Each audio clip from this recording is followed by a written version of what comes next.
deliverance o pagpapalaya. Ano nga ba ito?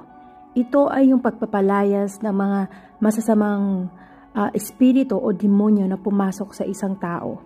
Lalo na yung tao na yon, kung ang tao na yon ay nakakaranas ng hindi niya maipaliwanag na mga pangyayari sa buhay niya, yung mga bagay na ayaw niyang gawin pero nagagawa niya.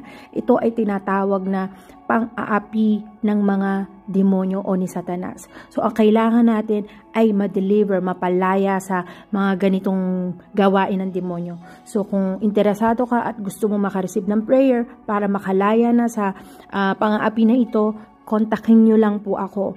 Kontakin nyo lang po ako or mag-message po kayo dito para po magkaroon tayo ng a way to communicate.